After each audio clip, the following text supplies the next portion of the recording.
it's not quite 8:30, but we would have time for Keith. Is it starting? Oh, we have 3 people. We do have a quorum.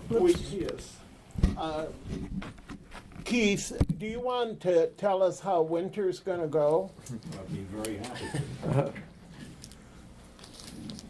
I think more people are interested though right now in the short term, which you probably from outlets and different sources, you've heard that we might get some snow here. And On we Sunday? might have to call John Hyman up and tell him to be on standby, but I don't think we've got to be concerned about anything like that now. We had the snow that canceled the meeting here, the snow and rain, although I don't really know why that happened because that was no big deal here.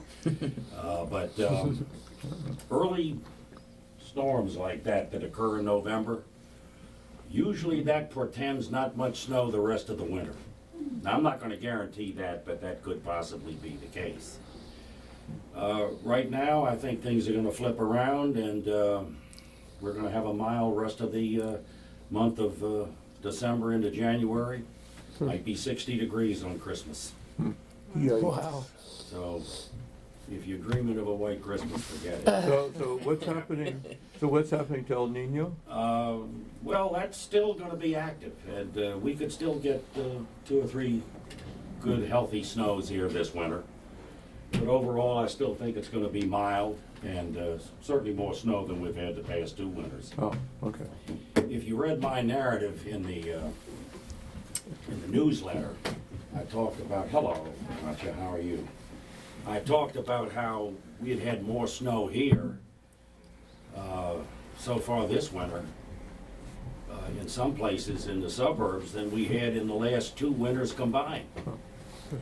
So anyway, that's about it as Okay. far as the weather's concerned. No snow here Sunday. There might be some flurries here Sunday night, but nothing to get excited about or worry about. We were not being cowardly at canceling Rich our... is going to defend himself. Right. In canceling the meeting, but we did have people who were coming to the meeting to speak who asked that would we consider postponing because of that. And so... From outlying areas. From outlying Yeah, that areas. makes sense, because as I pointed out, some of those outlying areas had Yes. several inches. Right, and so it was for that reason we postponed it. Not that I was unhappy, but No, that just was to be truthful. Yeah, well, that was a raw and miserable night. Oh, We're yeah. going to make up for it this evening. Yeah. So I thank you for the time. Thank you, Keith, as always. Thank you.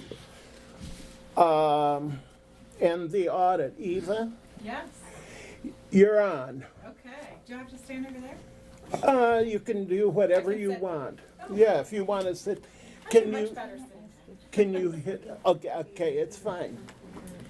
So everybody, I believe, has the I thought it was 2 pages, the 3-page summary in your book, I believe.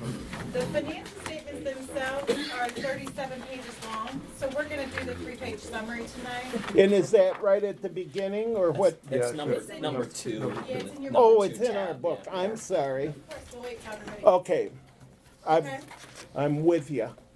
So these are gonna be the summary of the results. So as Richard mentioned, my name's Eva Webb. I'm the principal in charge of the audit here for the village.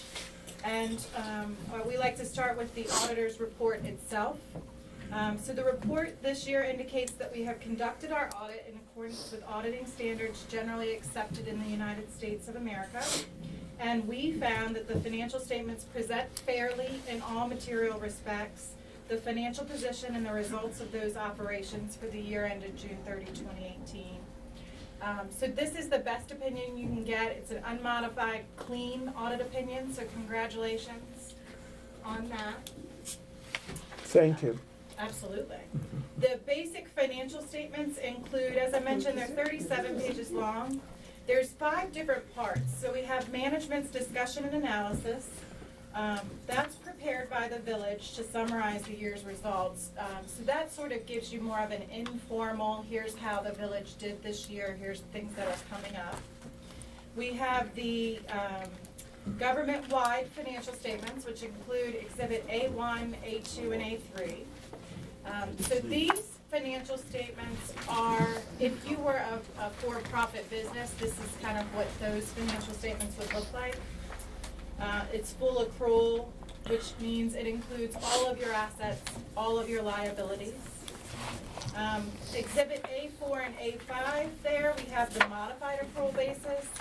Someone in their infinite wisdom thought that towns should have two sets Is that of in financial this statements. one? Just a minute. Of course. That's just to confuse us, right? Yes. Exhibits I'm on A4 and A4. A5. Yep. Okay, So this is just a summary. We'll get into the actual details here in a moment. They present everything on the modified accrual basis, which includes fixed assets and depreciation are not included. So they're only current assets and current liabilities. They don't include any long-term assets or any long-term liabilities. Exhibit A4 and A6, those are the reconciliations between the two sets of financial statements. Then there are some notes to the financial statements.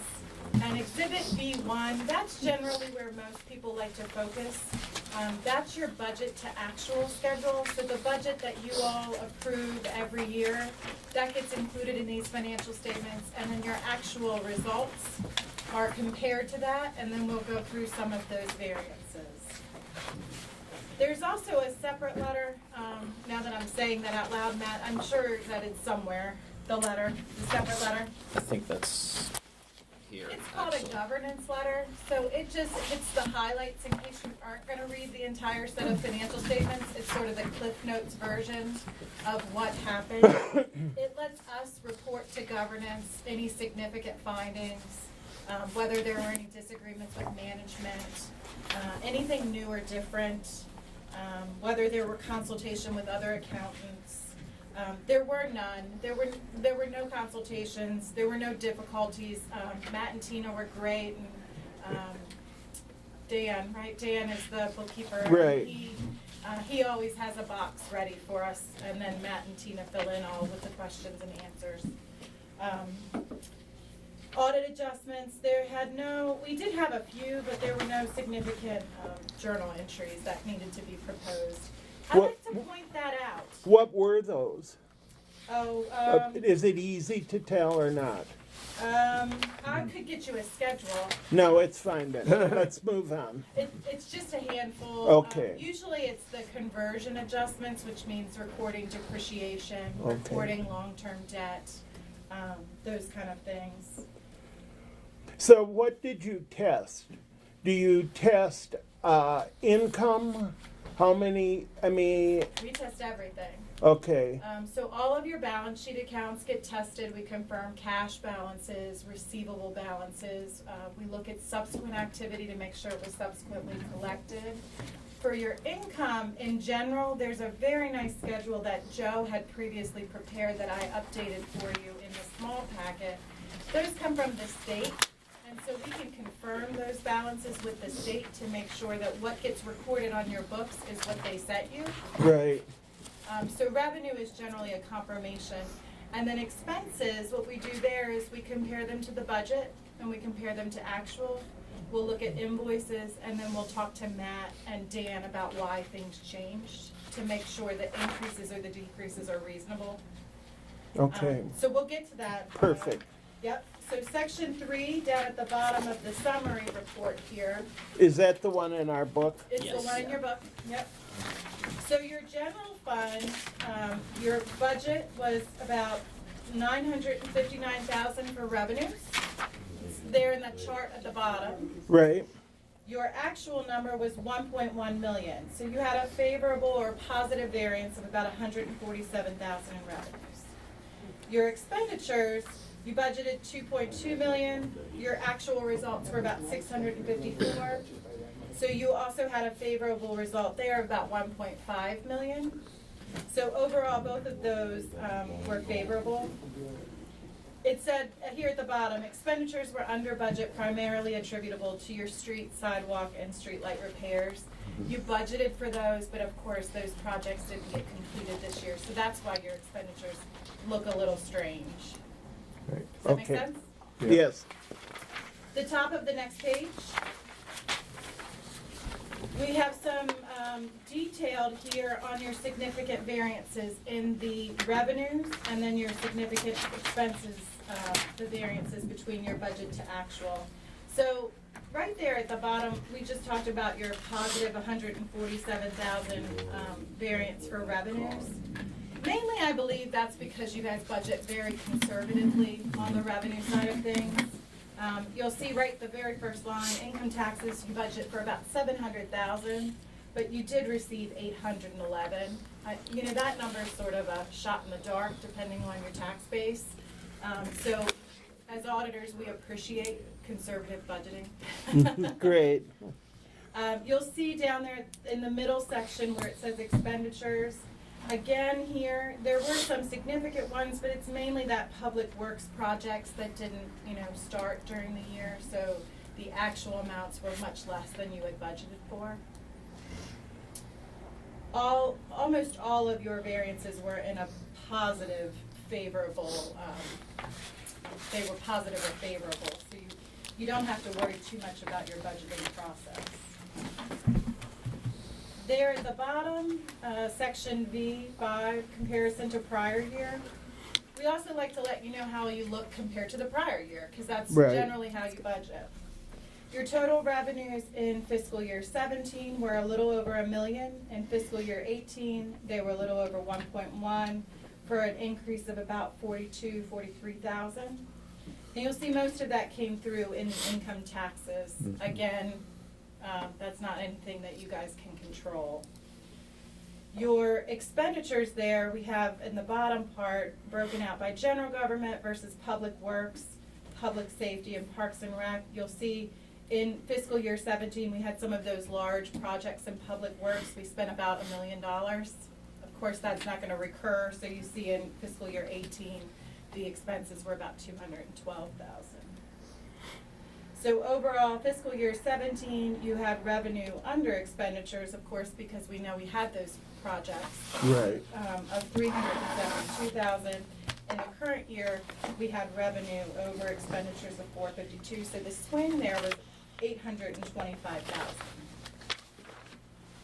Sounds like a lot, but when you have some big construction projects, those numbers Right. can get pretty big pretty quickly. And those were all anticipated, so. Correct. And budgeted for. Right, and budgeted for, right.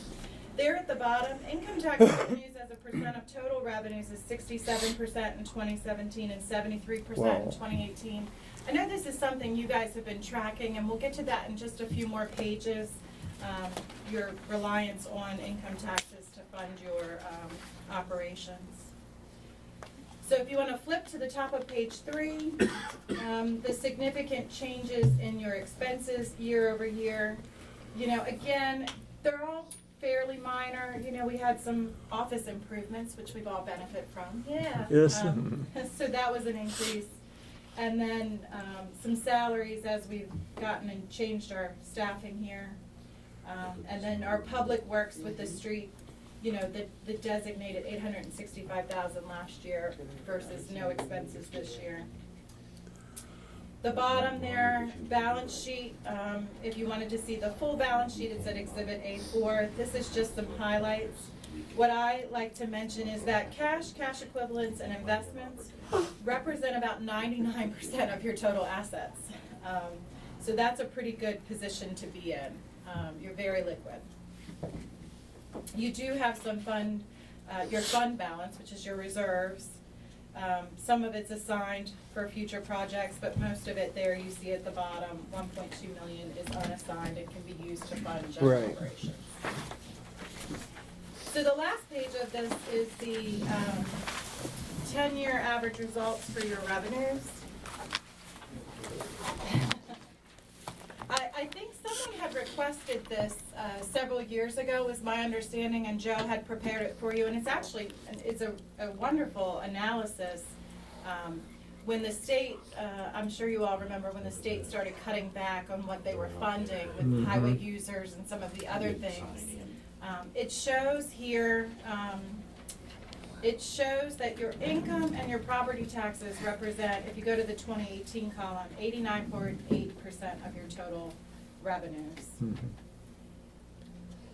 Income taxes there are 73%, property taxes 16%, and other represents about 6%. That's a nice chart. Mhm. Yeah, it's great to see that. Mhm. You see how it went up, you know, it's still always within between 88 and 91, Right. 92, but it does fluctuate because, Right. again, those income taxes are depending on the residents. Right, right. Okay. Thank Overall, a very positive year. Good. Everything was filed, the only other thing I wanted to mention, everything was filed with the state, so. Okay. everything was- One question, I don't know if you have insight into this, but we just got our first income tax major tranche in the end of November, Okay. and it's down a bit from the last 5 years on average. Do you have any sense of whether, how other communities are doing in the income You know, tax? I haven't, you're my first meeting. Oh, okay. I have some more this December. but Okay. You're the first one, so it's trending down a little bit, huh? The first major one, and that usually sets the tone for what's coming. There are certain fixed elements of that. So I'm wondering if our residents are taking it on the chin or something, something's going on. Retiring. Retiring, something, yeah. Well, I know we have a couple where one taxpayer can make a huge difference. Well, we have We have something like that, a couple. too. Yeah. We don't know exactly who they So are, if they have an but off year, you're gonna That's have an right. off year. Yeah. It directly translates. that's right, Yeah. yeah. Okay, Next year will be, you know, with the Tax Cuts and Jobs Act, next year will be fascinating. We'll to see what how happens. that plays out Yeah. for some of these smaller communities. good, thank you. Thank you very, very much, Eva. Thank you, and thank you for putting me first. I'm gonna speak out if there aren't any other Go right questions. ahead. Okay. I thank you. can't imagine you don't want to stay. Thank you.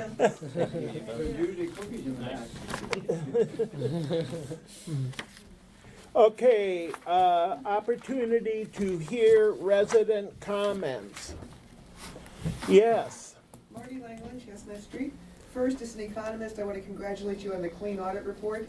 I run small nonprofits and large nonprofits, and a clean audit report is an accomplishment to be proud of. Congrats. Second, on a personal note, I want to bring up the issue of the streetlights on Chestnut Street. Halloween was actually quite dangerous because the big maple tree y'all planted in our front yard, which is lovely, completely blocks the streetlight, which got moved from our pole to a pole further down. It is really dark. Now that leaves are down, it's a little better, but I am officially, on behalf of We'll have to take a people look at at the top of the hill, requesting that you put a street light back on our pole at 7215 Chestnut. it. Okay. If you have an extra street light, I'll help you put it up. Okay. Any other comments?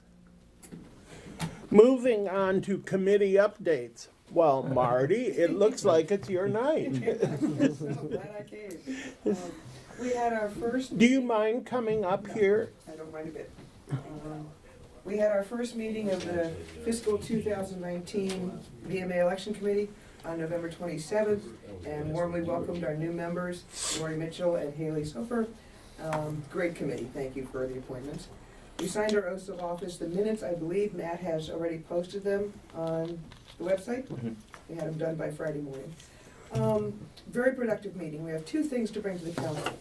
First was in going over the election rules and procedures that the council adopted, I believe in April, for effect on May 9th, of 2018.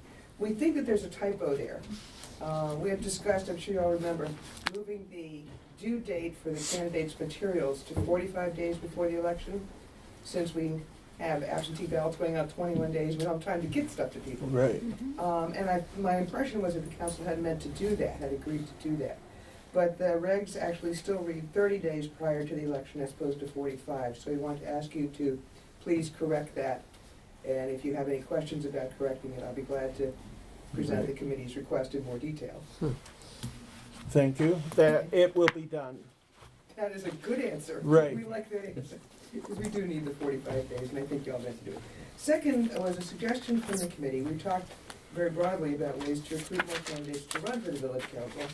This is not to be taken personally by any of our wonderful current council members, but simply because elections ought to have more candidates than seats available. And The members of the committee suggested moving the January council meeting to a Sunday afternoon. They said a lot of people with young kids simply can't come on a weekday evening. And would you all be willing to meet on a Sunday afternoon, maybe 3:30, 4 o'clock in January, so that people could attend the meeting and see what it's like to be on the council? A lot of potential candidates, mainly young families in the community, have never been to a council meeting because they're always in the evening, and that's just not. Right. I did some polling after that and talked to a number of other young families and found not one who thought Sunday afternoon was a good idea. They said, you know, like it's the only time as families that they have that coming in the evening is much easier. And I know that Haley presented that, but I could not find of the 4 people that I talked to, all of them said no, you know, that there's church things that are going on, there's school things, there's school work. No one thought it was a good idea. I hate to just. And I would also add, if people can't come on a Thursday afternoon normally, and that's what would impede them from attending a regular meeting, then how could they run for the office where they would have to actually be here on Thursday? I hadn't thought about that, but that's. I agree with all of you, but I am presenting the committee. Right, recommendation. and I appreciate that. I thought we should explore it, and Thank you I for made looking an into it. effort to do that. Thank you for looking.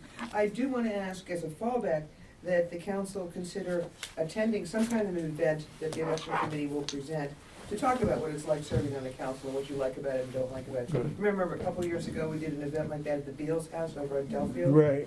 And I thought that was very successful, so I may rope you all into, or Right, some yeah, of you that's a good into idea. coming and saying that, because we do want people to not feel like it's some kind of mystical process. We don't want them to be intimidated by serving on the council. So thank you for your availability for a community event to talk about serving on the council. And our next committee meeting is scheduled for Sunday, February 3rd, time to be determined, noting that that is also Super Bowl Sunday. Nothing but dedication. Thank you, Marty, and thank you for chairing the committee. Thank you. Any other committee updates? So the Community Engagement Committee had our November meeting and basically just kind of gave just spent some time debriefing the Halloween parade and party. I won't get into the logistics of that. We also spent a little bit of time talking about an adults only event and also the Valentine's Day cookie exchange at La Ferme, and after some discussion and then some sort of discussion via email, we are gonna take a pause and hold off on that next party, just because I know Christie's had a difficult time finding a lead for that event, and we're starting to feel a little overstretched as a committee. We're working on getting some more recruiting efforts going. So we're gonna take a little pause. We canceled our December meeting. We're gonna try to pick things back up in January, and I think we all just felt like we needed a little time. So that's mainly what we talked about. We just delivered, there were 2 welcome bags delivered in the month of October, and I know Lynn shared with me recently that he also delivered 2 more recently. Thank you, Lynn. And otherwise, nothing new. Farmers markets still underway. Oral history project. I know Beth Huffer from Chevy Chase Historical Society was. Did she present? She was going to, we got canceled. And then she's not presenting tonight. She No. was unable to come She's not tonight. able to come. Okay. I think she's tentatively scheduled to come at the Got it, January okay. meeting. So. And then the other piece was just the playground equipment update. Matt had sent off the letter. He got other municipality managers to sign off on it, and I think as of yet, we're still haven't heard anything back. Is that right, Matt? Yeah, I was going to mention that I haven't heard anything back, but it could be that it just kind of fell through the cracks as the county council was changing over and our delegates and so they had their inauguration on Tuesday, I think. So on Tuesday I sent a letter out to the new to the new county council and to the Parks and Planning chairman. So so hopefully it's back on their radar. And then also Lynn contacted me earlier this evening because he has some ideas for the welcome bag. Yes. Since he is a street captain for Oxford and Mel Quincy? Quincy, that's right. Yeah, and come so- down here sometime, we're there. I know, so I don't know if this is Well, are those, something that you could share or now, is that, yeah, I was wondering whether that's part of whether your committee needs to hear that first. Yeah, I mean, I almost feel like it's chicken or egg. I think we would ultimately, if it was something we all agreed was a good idea, we'd probably make sure it was okay with, Right. most importantly, Matt and Tina. Right. I don't know what the time frame is tonight, but I know Lynn's here, so Well, I'm If I don't speak now, I'm gonna speak at the second comment period. Okay, And it involves this. okay. So, a long time ago, my neighbor across the street asked, like, what are the boundaries for Martin's Edition? Then more recently, when I had the opportunity to deliver the first welcome bag, people at 111 Quincy asked, well, is there a map or something that defines the boundary? And the best answer I could give at that time was the directory, and there's a map there. And then that got me going, and so now I have a bunch of ideas. So on that subject, this is an outline of the Martin's Edition boundaries, and that could be embellished. One, it could have a little green spot on it for the new resident to show where their little patch of heaven is, or their lot. Yeah. It could have a highlight for the park or parks that are in the neighborhood. It could show the commercial area and where the council office is. It could, when really extreme, indicate where the current council members live. No. And what their specialties are, just in case the office is closed and you really have something that's on your mind. Yeah, Just crazy ideas. right, I know, it's a good idea. It is, yeah. I like the green spaces Yeah. especially. That's just And the some council Parks office. and the, extra thoughts that came to mind Yeah, with right. regard to the map. This is something that Right. would probably, my idea is that these things could be included as additional items in the welcome bag. All Right. Good, nice, good idea, thank you. All right, so that covers that item. Then, on the occasion of my most recent delivery, which was number 3, number 4 got intercepted by a neighbor, so I never got to make one of the 4 changes in residence. And this happened actually pretty much right at the time that the people moved into 127 Quincy Street. And I have the feeling that they maybe came from a different jurisdiction other than just DC or whatever. I'm not sure. I haven't. Anyway, I met them. And I thought, when people first come in, one, they've got all these boxes. What really spurred this is the people at 160 Quincy, which is across Oxford from my front door. They had, for a couple of weeks after they moved in, this pile of boxes and stuff from moving in, and they apparently didn't know what to do with them. So I created this chart, which is a collection schedule. Hmm. oh, that's good. And For I the thought that could recycling? be included in the welcome bag.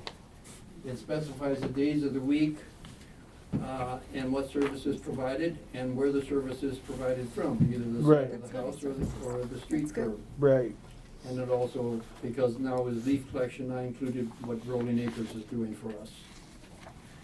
So that was my second inspiration. And if I could just suggest, maybe put the website for the village, Well, or for the office, so that they Yeah. can confirm. Right, Yes. Any well, changes?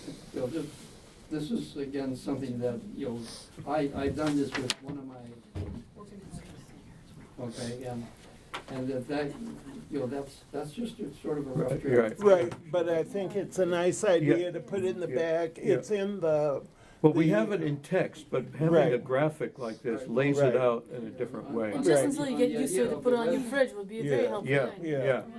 Okay, On the idea of the website, I have included that a couple times in emails. I have made contact with the listing agents of properties that are being transferred, right, and I have sent them an email asking them to forward it to the new owners. And in that email, there is an introduction and a welcome to Martin's Edition with the website, Matt's ID and contact information, Tina's ID and contact information, saying that Martin's Edition is an incorporated municipality with a 5-member elected council, that sort of thing. So it gives them a sort of a brief, bird's eye view of where we are, and there could be more things added to that. I thought of that as on the way out the door. If I had thought of that earlier, I would have had a copy of that with me, just to show what has gone out to some of the listing agents Right. in my welcome bag responsibility Right. area. That's But the website was included in there. okay. good, another good idea. I tell you, when I was moved in, it took me 20 years to find out what a Martin's Edition was. Yes, Yeah, well, in spite of getting all of this stuff. Okay, moving No, I on. never got Well, any of that stuff. There are Montgomery County Service Centers. There's one in Wheaton, and there's one in Bethesda. And years ago, anybody could walk in and get a folder with pockets loaded with stuff, to welcome, sort of welcome to Montgomery County. They have changed their policy, and now they will only give it out to a new resident coming in. But I think identifying this as a source of information and a welcome to the county. One of the things that they included is the driver's manual. If you're a new resident coming into Maryland, Right. you need a driver's license, you need information on registering your car, stuff like that, okay? Nice And- idea. And that's sort of a reference it could be in the email that I could, compose. And then also, identifying for the new residents, the election districts that they are now part of, federal, state, county, school board, whatever. So that when election time comes around, and then for our little local job, we could say, sort of how that works and what the next date is, Right. and please come. Okay. Good, thank you. Thank you. Thank you. All great ideas, Lynn. Yeah. Okay, action on the meeting minutes, they were approved by email, but I'd take a motion. May I just suggest on the meeting minutes from last week and last month, I wasn't here, but one of the sections has a lot of questions in it.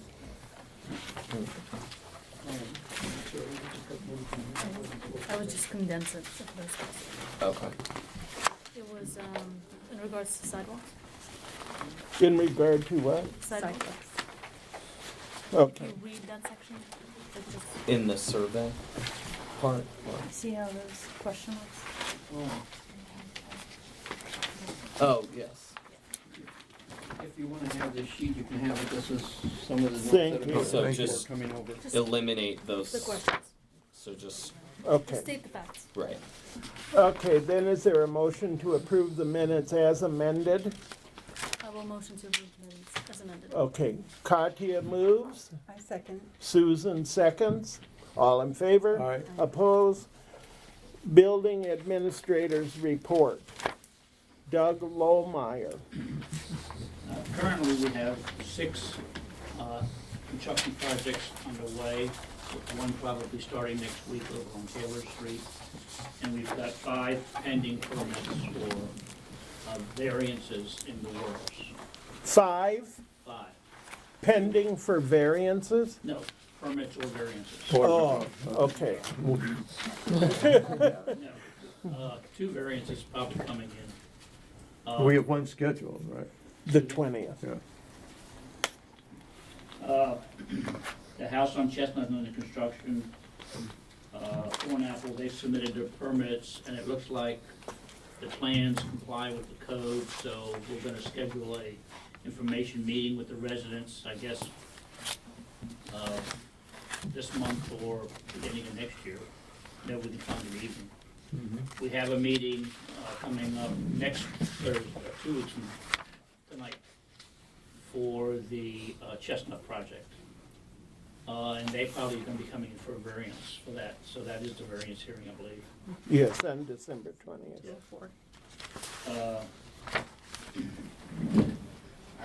And as of last month, I said that I was working with the state to trying to get the intersection at Quincy and Brookville repaired because it's ponding water.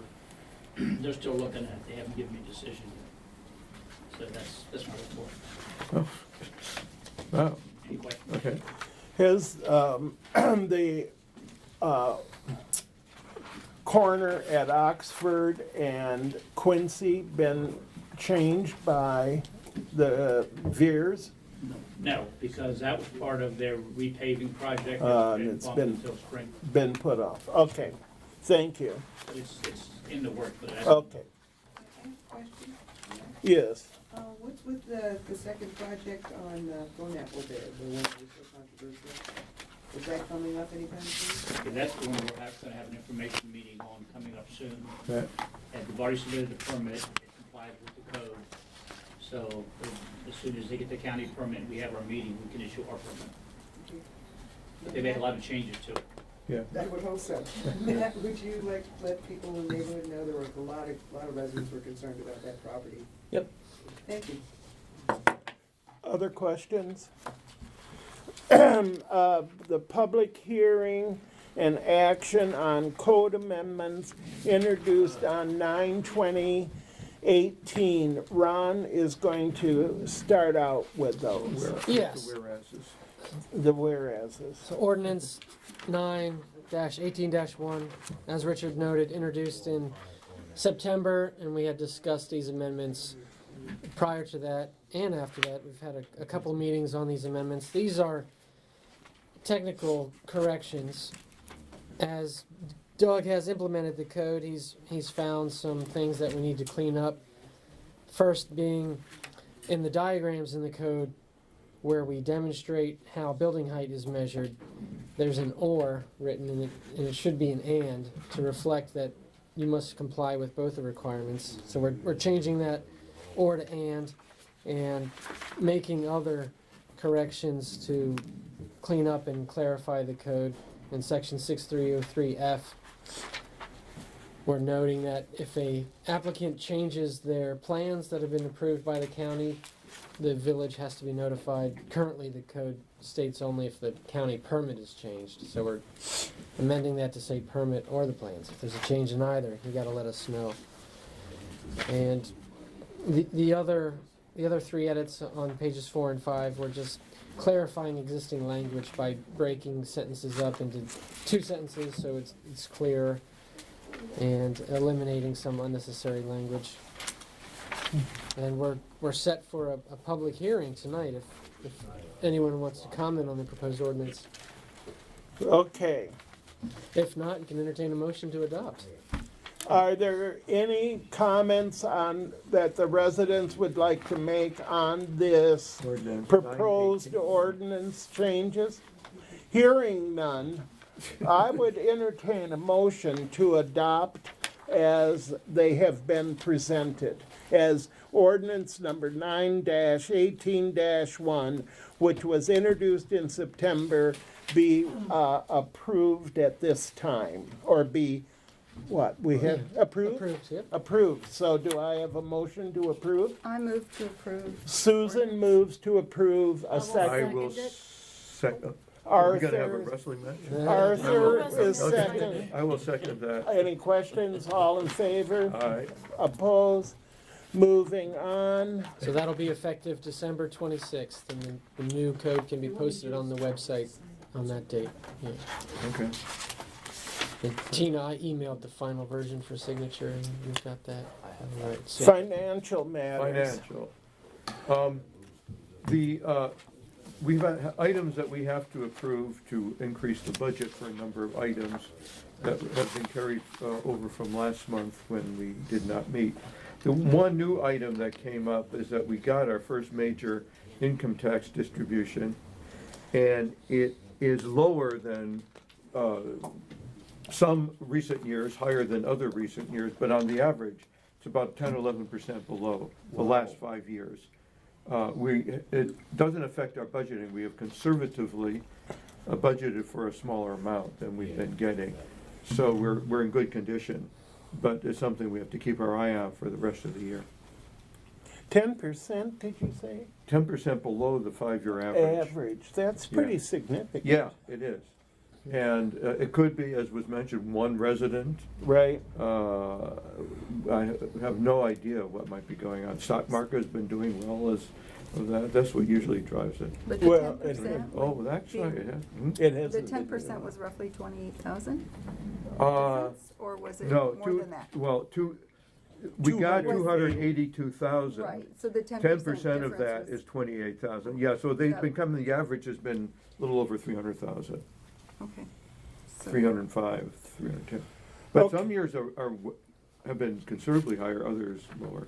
They bounce around a lot. Okay, and then the budget The budget items we that have we to want vote to on. consider. Yes. Some are small. The big ones are the municipal, the trash, waste collection, and recycling, where we got That's rebilling. 68,000. Yes. Building reviews and permits, we've been getting a lot more building reviews this year. And the police, we mounted those extra patrols. In the GIS update Right, is that was- really big Well, that was brought in from previous years when we didn't have any, we budgeted and didn't year use after it. year after year and never did it. Okay. So this year we did it. So it's a total of 122,100. And that's going to change the bottom line of the budget by that much. Yes, we could go item by item and find things and move Right. things around, but this is a nice clean way of doing it. If we're going to amend the budget, do we need a supermajority? Yes. So Well, we all do have four a- of us. we Yeah, need we to. have, yeah. Unless somebody votes against. Is there any question? Is there a motion to adopt the budget item increases as proposed? I would move to adopt those increases as proposed. Susan moves. Katya seconds. Sure, got to seconds. Okay, all in favor? Aye, oppose? Okay, thank you. Good report. Voluntold. Cell tower discussion. Is that something you're gonna do, or is it Matt, or both? Or both? I would, yeah, I will give the floor to Ron on that one. And Arthur was also at the meeting, so Arthur also may have something to. So the Down County municipalities, most of us, met on the 16th to discuss possibly coming up with a uniform ordinance. So 9 of my clients were there, and there were 3 towns that have other council that were there. Don't have Don't they know anything? And we discussed a draft that Sue Ellen Ferguson, who's counsel for College Park, prepared, and an ordinance that I prepared based on a model issued by the National League of Cities. And the consensus from the group was everybody would take a look at those drafts and report back in mid-January and see if we can come up with a uniform ordinance. It might be difficult for everybody to agree on one, but we'll see what happens. I mean, in the interim, I've been updating mine as comments have come in from some of my clients, and I've been emailing those to Matt and Arthur. And you know, if the village agrees, you know, I'll get that ready to go and let you know when we have a final version. I've been drafting it at no charge to my clients. Once we get to the point of actually putting it into an ordinance, then we'll have to look at your specific code and make sure it fits. All 9 of my clients have something in their codes already that would have to be adjusted slightly. And what is it? Can you explain Sure. the overall issue here? Yes. So the telecommunications industry is hopeful to deploy soon equipment to provide 5G service. 5th generation. Yes, thank you. And a specific type of antenna is needed. Right now, under 3G and 4G as it comes along, the antennas are very large and placed on very large poles far away. But 5G is going to use much greater bandwidth, and so the antenna need to be much closer to the users. We've heard different numbers as to what's necessary, but some of the numbers we've heard is, a small antenna would be needed every 300 to 500 feet for Wow. for 50 devices, only 50 devices. Wow.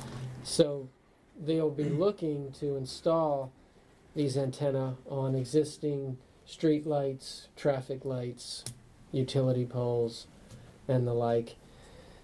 The industry sought in the last legislative session at the state level a state bill that would preempt local governments from imposing regulations that might get in their way. MML opposed that legislation and it died. But it's probably going to come back. And so MML has suggested that all its members adopt an ordinance so that when MML fights the bill again next session, MML can say, look, state legislatures, it's not necessary for you to get involved. We've already implemented all these regulations and they're reasonable.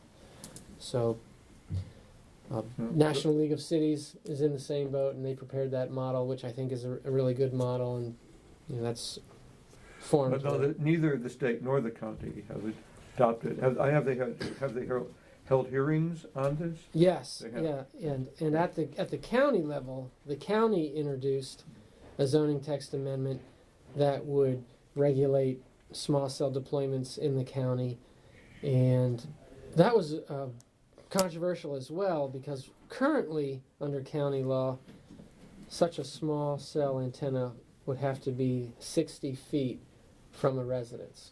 Because it's radiating or transmitting or something. Right. Okay.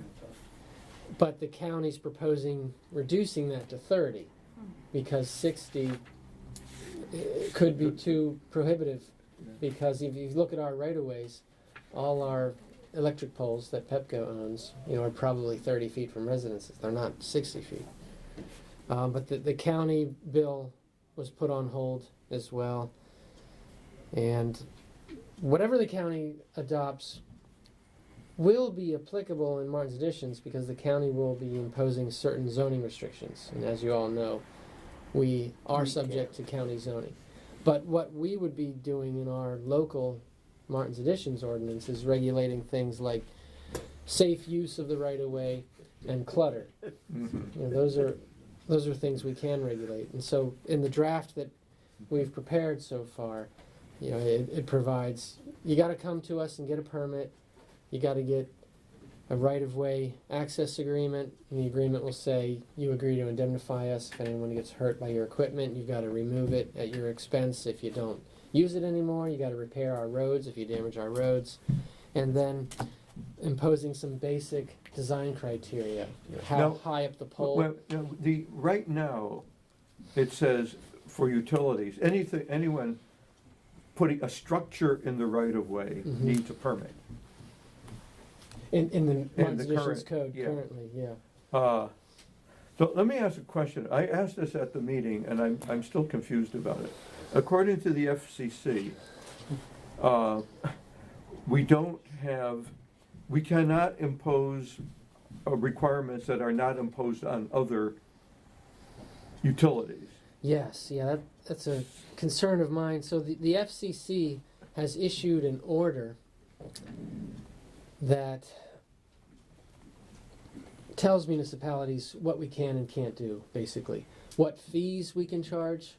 The FCC warns us we can't charge excessive fees, and states that if we do adopt any sort of design criteria, they have to be reasonable, they've got to be published in advance, and they cannot effectively prohibit the provision of service by the wireless carriers. And then, as Arthur noted, there's another sentence in there that really worried me. It says that our design criteria can't discriminate. We can't treat different types of infrastructure differently in the rights of way. And we don't treat, and for 50 some years, Pepco and Washington Gas have, for the most part, done what they wanted to do. and we have no restriction on it. We have all we nothing on the require books. is a permit. Yeah. Now, there are attorneys in the industry that say, don't worry, you can discriminate. The FCC order exceeds its authority That's one question. because the U.S. law that the FCC is interpreting only addresses wireless carriers, and it says you can't discriminate against Among wireless carriers. Right. That's that interpretation. Right. That's an interpretation. Okay. But I have to lose this recording. We also Can we turn it off for a few minutes? No, it's okay. It's okay. I'm not going to say anything controversial. We also have to be cognizant of the general rule in Maryland. When we adopt legislation, it has to be reasonable. It has to be narrowly tailored to address a legitimate government interest. So I've encouraged all my clients, before we adopt an ordinance, think about what you really do think is problematic for the community in terms of safety and clutter. Because if you look up and you see the transformer On the top of a pole. right, maybe that's more or less clutter than an antenna.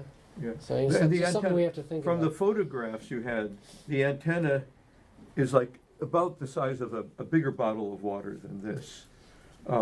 And it's kind of shaped like this, like a beacon. Yeah. And so it's not as huge, but there are boxes that may be associated with it at ground level. Correct. And the federal law tells us we have to allow co-location.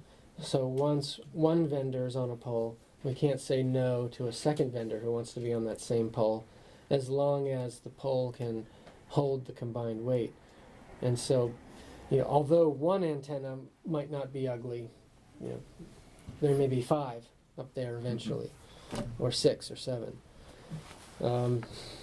So do we not have 5G now? No, and I thought that so Verizon. They're all talking about it, but it's in the future. It's coming. Those in the industry, from what I've heard, have said because of the litigation that's been filed in response to the FCC order and the county's similar legislation, that the county's challenging, I don't know how much we want to get into tonight, but Arthur noted the radio frequency, the radiation that can come from the antenna. The current state of the law is that we cannot regulate for health effects as long as the antenna comply with the emission standards that the FCC has adopted. But those emission standards are very old and weren't put into place with 5G. And so the county is suing to try and get new environmental studies done to address new technology.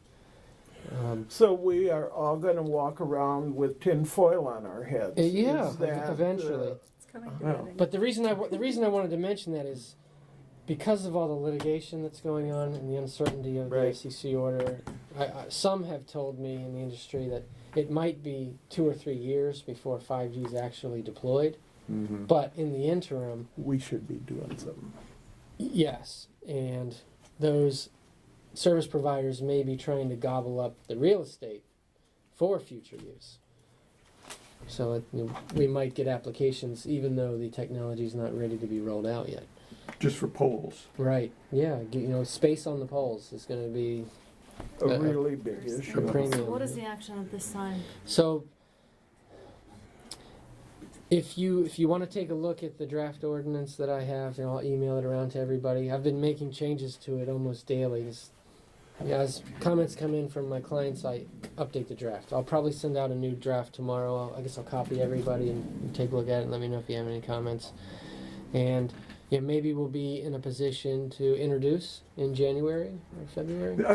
I'm wondering, is there a generalized ordinance we could have about any public utility in the right of way that doesn't treat cellular transmitters in a special way? But I mean, because you mentioned right now, what we do is they say we give a permit. We don't ask for construction standards that kind of bear the weight. Is it going to fall on anybody? Yeah. Well, it's possible, yes, but it is complicated by Right. the fact that, and I don't recall off the top of my head if Martin's Additions is one of the jurisdictions that have done so, but I found that, for example, with respect to Washington Gas, a lot of my clients issued perpetual permit 50 years ago. Oh. And it just has some basic requirements in it. Repair the road after you do your work, and so if those permissions are out there, we'd have to think about what we do with those and adopting any new ordinance. But I think it's a good idea.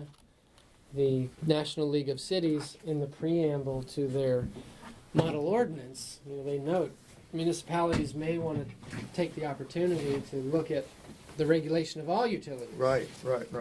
Yeah, because as you discussed it, it seemed there wasn't anything special about 5G antennas that doesn't apply to transformers, and some people mentioned the coils of fiber optic and switching equipment and all the other stuff that's up there. Yeah, I think the aesthetic concerns are very similar. I think maybe with wireless communications, there's a greater risk of concentration because right now for electricity we deal with Pepco.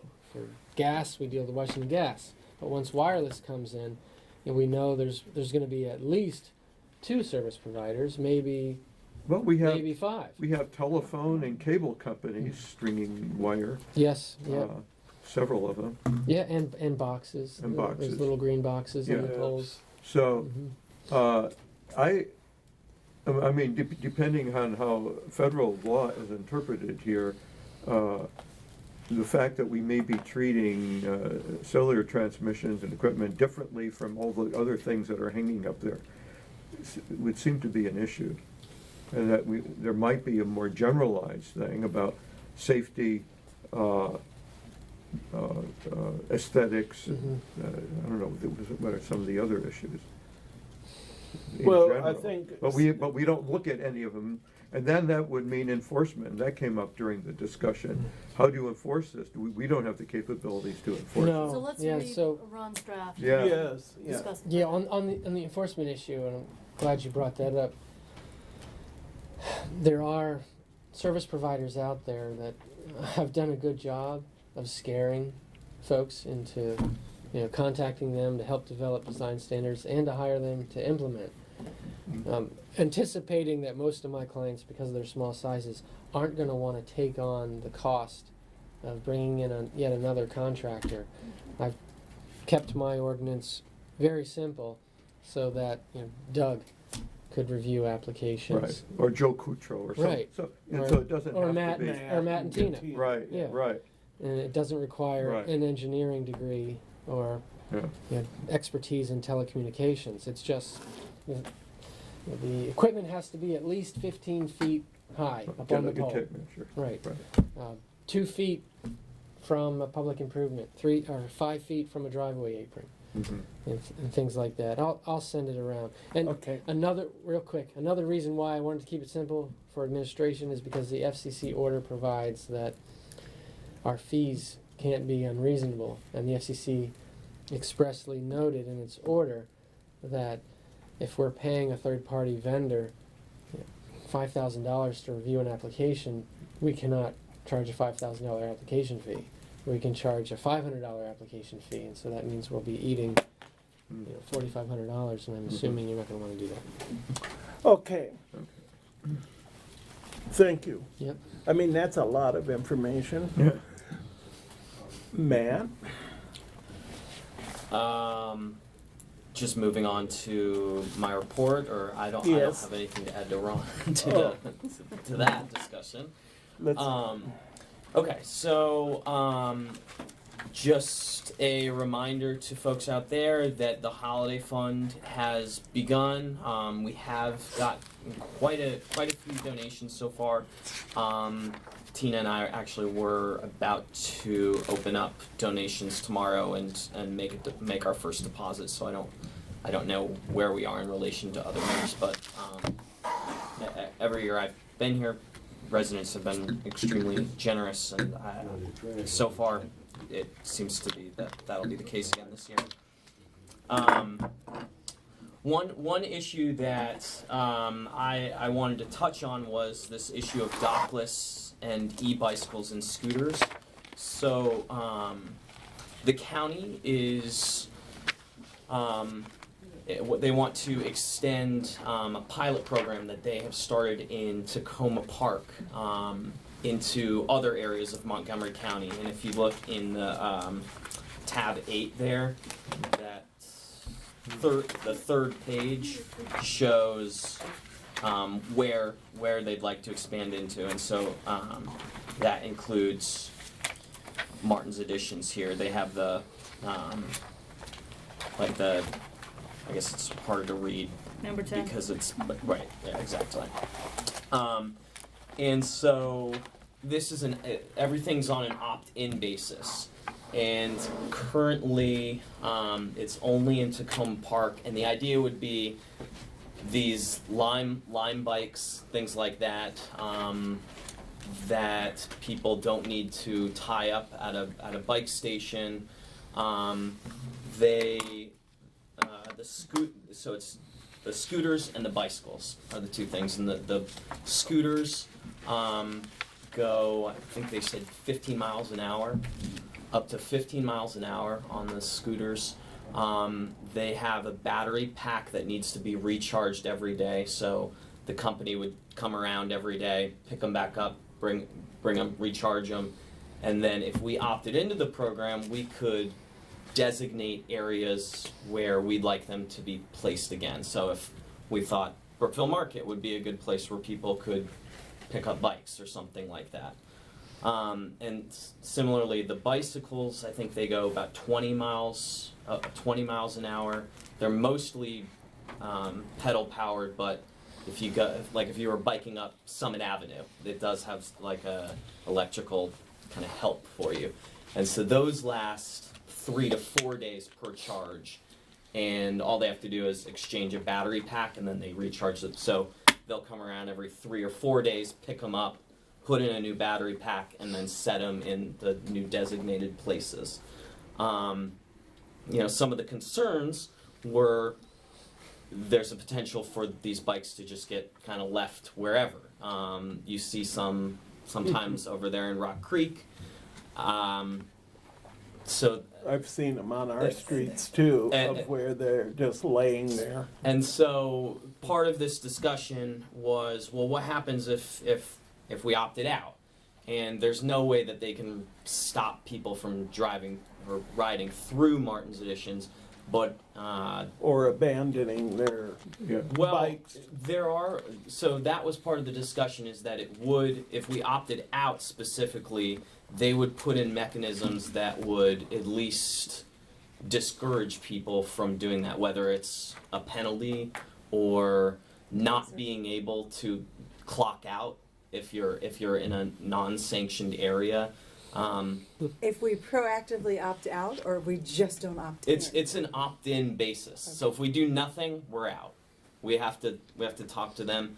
One of the things they were selling us on was if you go in, we can help craft some of the MOU requirements. There was sort of mixed feelings amongst the different municipalities, I think that Section 5 said that they were going to opt out. Chevy Chase Village said that they were going to opt in. My feeling in talking to Ashley over there was we're maybe in a little bit better position because we have the market here where people might benefit from it, but it may make sense to let Chevy Chase Village take a stab at it, see how they like it, see if they're kind of in a better position where people would be biking from their village to, say, the Bethesda Metro stop or something.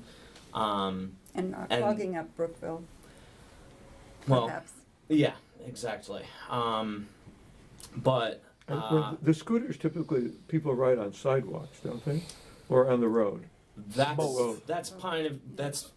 also a point of contention because they can go 15 or 20 miles an hour. So And they don't look when they're crossing They the don't road. care. They just go. And so the other thing is that I think at Chevy Chase I Village hate they to were say this, but this could be survival of the fittest. they were going to do I guess they were going to invite the company to do sort of a demo workshop over there so people can try it out. This is maybe just an issue where if Right. unless I like biking and scooters, and I think the less cars on the road the better, but it might not be something Right. that we necessarily But want to are there opt in without. legal concerns, issues that come up here that we might want to take focus on or be concerned with or anything? Like if we scooters opt on in. a sidewalk. Yeah, if we opt in, do we have liability? No, I don't think so. It wouldn't be a program run by the village. No. And So we're I mean, giving currently under Maryland law, bicycles can use the sidewalk. Part of Okay. part of the reason that it's a pilot program right now, and perhaps one of the incentives to opt in would be, I think it was, I can't remember if it was Arlington or Alexandria, but it was like overnight, boom, 100 of these showed up, and they didn't have any sort of preparation for it, and so all of a sudden their streets were saturated. But I think that because they've had a pilot program over in Tacoma Park and are going to extend a pilot program, part of it is ironing out some of those details. So like I said, it may just make more sense to just kind of let it happen. Because if we don't do it, there's nothing that precludes us from doing it in the future. Yeah, the only downside, I suppose, is if people really want to take a ride over to Brookville Market, they probably wouldn't be able to park right there. Well, just leave the bike up against the building. Yeah, and keep their tab running or whatever. Probably. That would And that was the other thing is, even though this might be a destination, I didn't even necessarily think it made that much sense as a place to house them, because that would be where people are biking to rather than from. So, and they can be a bit untidy when they drop them off. well, that was the They're other a concern hazard, I had, yeah. also from an administrative point of view, is even if it says call 1-800-LIME-BIKE if a bike was left in your yard, inevitably people are going to get upset. They're going to call the office, and we're going to have to pick them up and move them. And so it might just be one of those things where, sure, people can bike through here with them, but maybe just let them park somewhere else. Right, I think we pretty much are with you on test program at the town of Chevy Chase. Okay, And great. let's watch it. Okay. Since the audit was finished, Dan came over. He dropped off our FY17 paperwork, and we started to have discussions. So we're working with him to have office access to QuickBooks software and license here, so we'll be able to create reports and kind of be more involved in the day-to-day bookkeeping records. So that's moving forward. Do you still think you might be on schedule for that to transition for the next fiscal year? Yeah, I think that's a realistic timeline. Okay. We started to have the discussion when he was here, and so he has begun looking at different software options, and so he was gonna send those over to me, and then we were gonna talk about the benefits or drawbacks of the different options. And then part of that also was I actually sat in on a presentation today from a company that offered services to tie in accounting, payroll, and online payments as well. I guess I sort of thought it maybe makes sense to just make sure we figure that out before we overhaul it, but that could be an option moving forward, is to get a platform that allows us to do some of these other things and tie it all Well, in. like Bill.com ties into it. Yes, Bill.com integrates with QuickBooks. So everything automatically gets put into the right account and number and all that. Just an update on leaf vacuuming. It did not go as well this year as it did last year. We did a couple of pickups with Lee's Tree Service and had some issues with their service, and so we switched over to Rolling Acres to finish us out on the season. So they did one pickup in November, they did another pickup this week, along with the street cleaning, and then they're going to do one final pickup, not next week, but the following week. One concern I have moving forward is that when I spoke to companies, they weren't enthusiastic about just doing leaf vacuuming as a one-off service. It was more, we do this for our Regular customers. For our customers that we do plowing, or we do landscaping for, or we do these other things, and this is sort of an add-on, like Rolling Acres is doing for us right now. That being said, at one of the MML conferences, Tiffany and I had heard about the state's new RFP site that might attract more people to bid on these, because before we were left with either Lee's Trees or Rolling Acres. Lee's Trees didn't work out, so we're now with Rolling Acres. Who do other people use? And is it just, Cherry Chase Village is in-house for what they do? They have their own public works department that does it. Section 5 has Lee's Trees, which is how we And they've had found no them problems. out. Well, they also use Lee's Trees for tree trimming, things like that. But I tried. I haven't been able to touch base with Ashley about it. I tried to leave her a message, but they had Mark Payton, who's Lee Payton's dad, and I can't remember what the company was called when he did it, but so they've been together for 20, 25, 30 years now. So I don't know if it was just a question of loyalty to one customer over another, or They were pretty filled up, I think, weren't they? They were squeezing us in, from what I recall of your discussion. No? They bid on a contract. They were not able to fulfill. Okay, yeah. yeah. I don't. It's possible that that was an issue, that they overextended themselves. I think there were other issues. Okay. I feel like. Okay. So what is our next landscaping RFP? So landscaping does come up in the next couple of months here. So it could be something that we roll just roll that. into Yeah. landscaping altogether. Right. Right. You know, the risk there is if a company's not able to provide that service, then, but if if this is something We that. don't have any problem with subcontractors. Yeah. Okay. Okay. So maybe that would be the best course of action is just for our landscaping to tie this into it, moving forward. Okay, great. Tree City USA, we're moving ahead with that.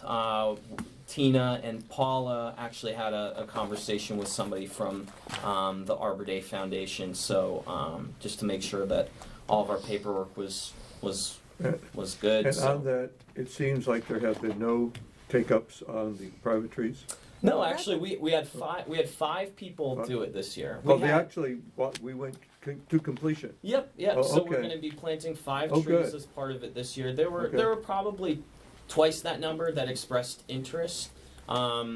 People dropped out. I think 1 or 2 people just didn't have space, and then the rest wanted more ornamental trees rather than big canopy trees. But so maybe not where we want to be, but it is more than we've had any 5 other more. year. Yeah. So So when Pepco comes in here, do they review with Paul and Paula what they're going to do? Yeah. they are supposed to. But that, do they? They did not really this year, so we were caught off guard by some Because I saw them doing on some Bradley work where yesterday. they're just killing And they them off. they I mean, hacked away. yeah. So I actually sent an email to the guy with Davy Trees, who's Pepco's tree people. No, it's that Well, aspen. Asplin does the work, but Davy Trees is the one Okay. that's their arborist group. Okay. Do we have to give them a permit to come in? No. Can we require that they have to have a permit before they can come in? I don't know. I mean, Access to it's, the license. They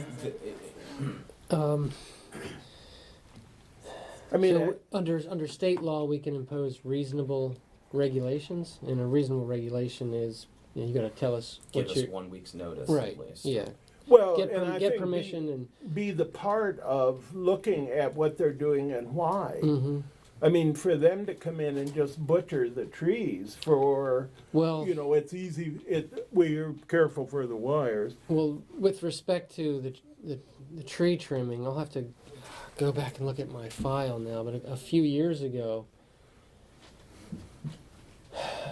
the PSC issued an order mandating What's the PSC?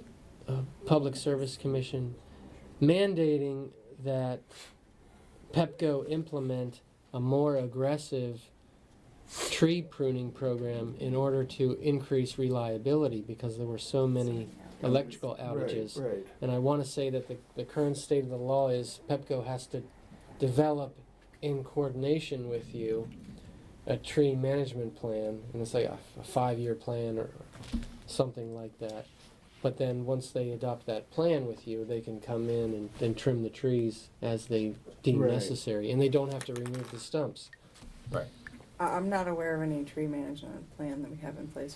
Yes, with them. No, they've never done it. Okay.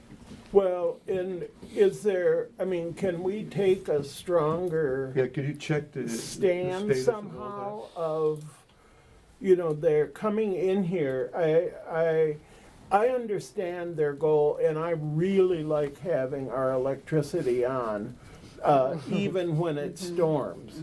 I'm all for that, but sometimes they end up with those trees are just butchered. Mm-hmm. Yeah. It's like they come in and they clean out so that they don't have to come back for 5 years. Well, and other than the aesthetic concerns, what I saw a couple days ago on Bradley, they had 2 huge bucket trucks that are more than half the road. If we had had any construction that day, any, emergencies, trusses being delivered, and we would have had a problem. Mhm. So just for being able to run daily, Yeah. operations, we had to know when they were coming. Yeah. I'll look into it. My recollection is that Pepco hasn't sat down with us and I'll pull my file. Not to remove a But tree. I think they do have a program and a plan. Uh-huh. Vaguely remember. Not to remove a tree, they require all kinds of coordinations. Yeah, there's a different state law that requires the state arborist to approve any removal of a street tree. Right.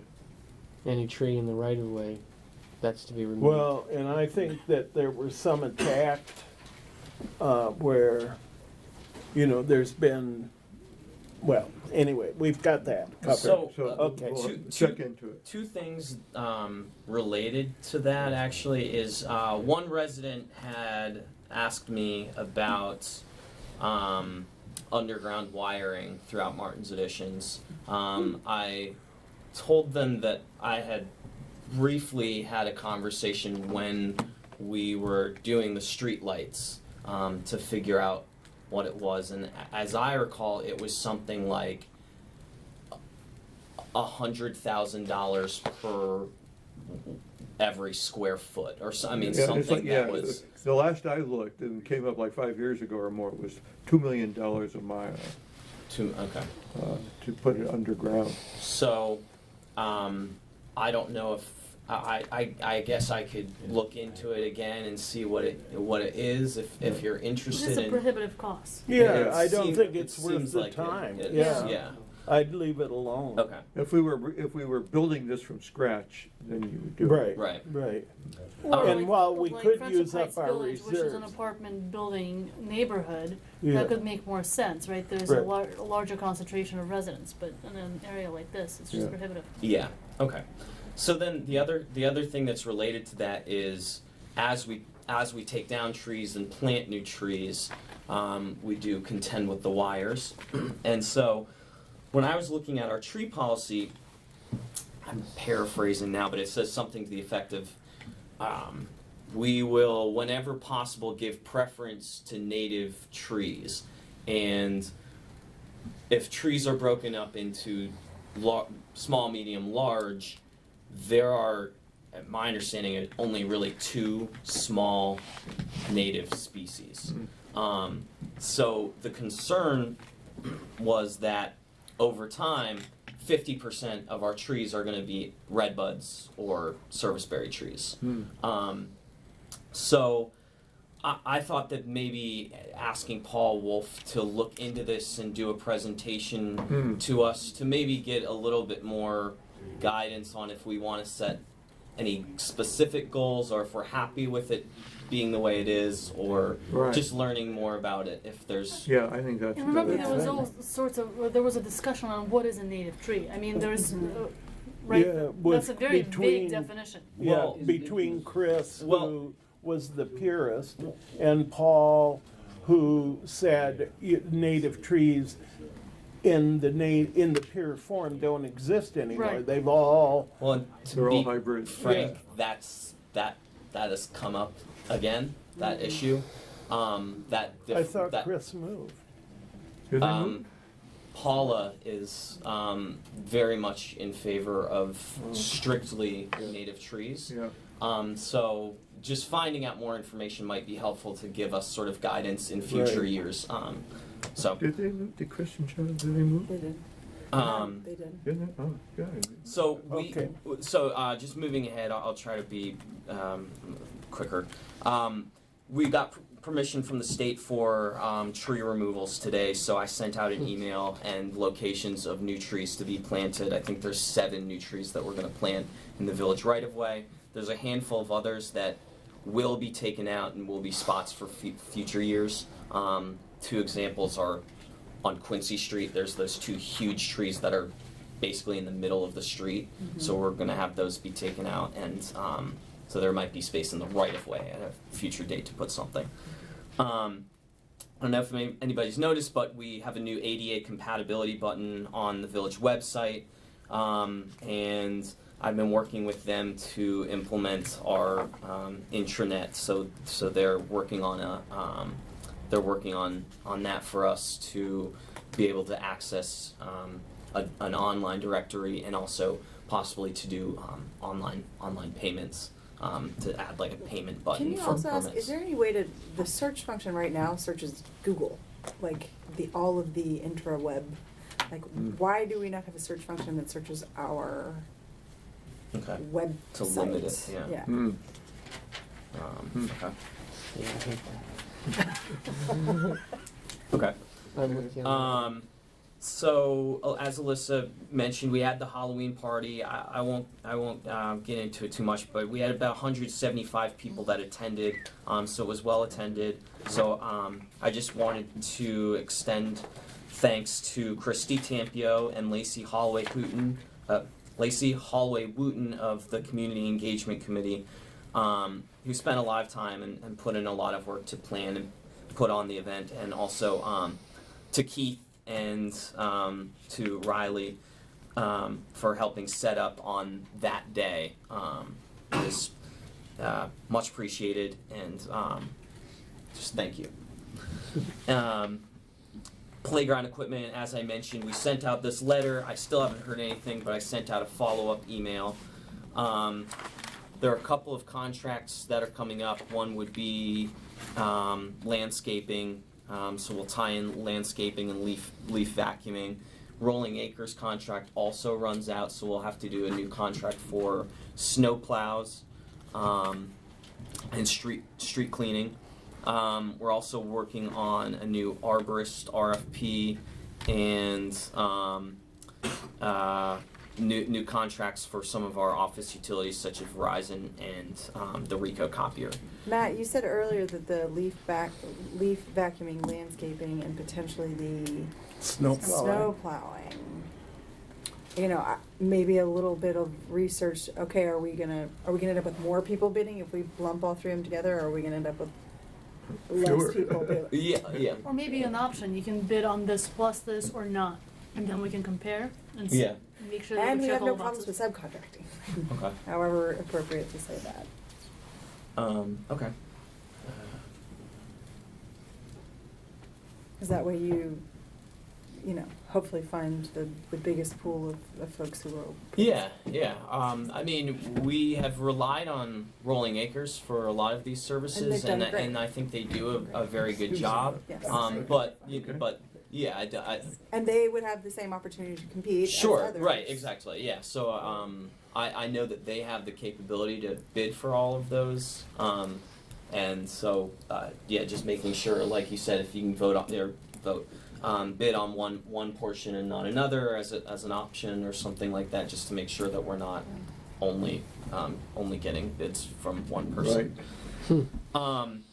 But that would be consistent with the research you did before. Yes. Yeah. Lumping multiple together will get us more bids. Yeah.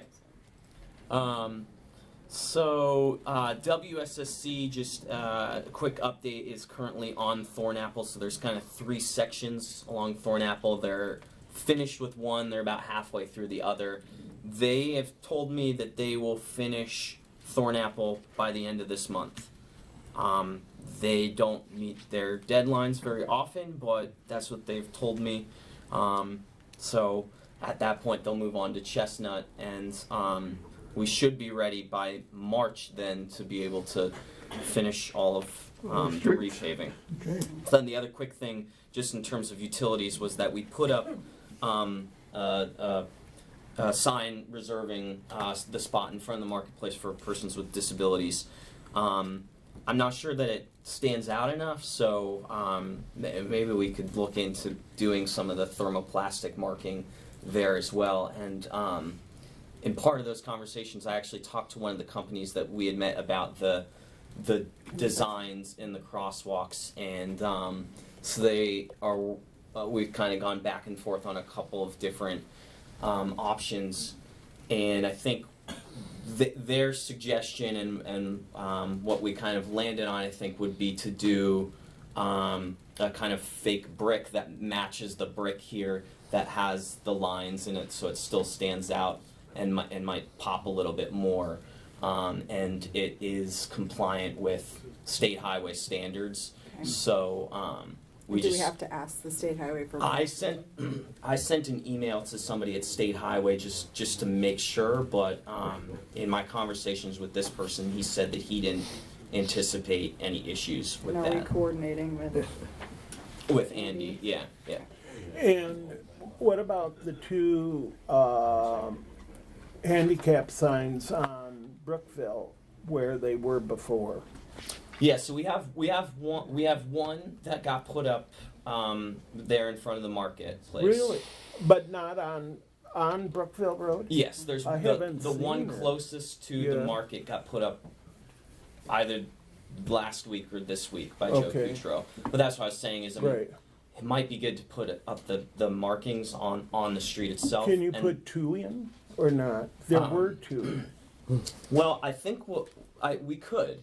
I thought the redesign think- with state was that they were putting another one on the other side of. They yeah, the I thought what we had landed on was that we would kind of put in one on our own over here, even though they said they didn't want it because it's not technically ADA Right. compliant, Right. and then we still have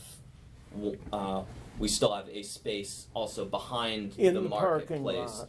in the parking lot that is Right. compliant, that has the shoulder or whatever that's Right. required. So we have the two spaces, one more out of convenience and one that fits all the requirements. Okay. But it might also make sense if they're here putting in the thermoplastic marking out front to also do it out back to, Yeah. to clearly mark that space as well. Yeah.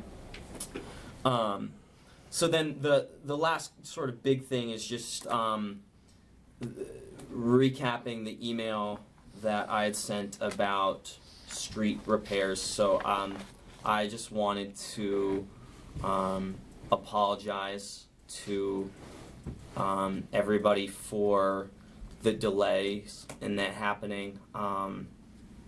It is not the way that I wanted it to go, and I understand. I've gotten comments from residents ranging from begrudging acceptance to frustration and disappointment and anger, and I think that is completely warranted, and I completely understand, and hope that everybody understands that it was a difficult decision to make to put it off until the spring, but we want to make sure that the end product is the best that we can put out there, so that when we do get it done, that the streets, the sidewalks, the curb and gutter, all that lasts a long time, looks as good as it can, and functions as well and as safely for people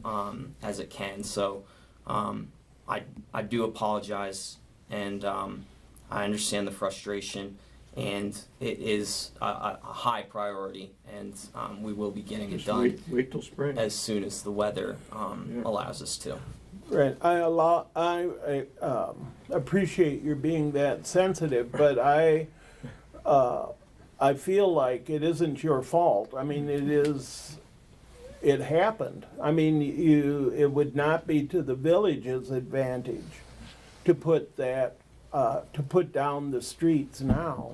I mean, I understand the disappointment, and I'm sure some people are angry about it, and it's wonderful that you will take on that burden, but I don't think it's necessary. Well, Honestly. one comment that I got that I told the resident that I would bring it up is a resident on Quincy Street had said that because it's been going on for so long that perhaps the council consider some redress, whether it's a tax refund or something, because their street has been neglected.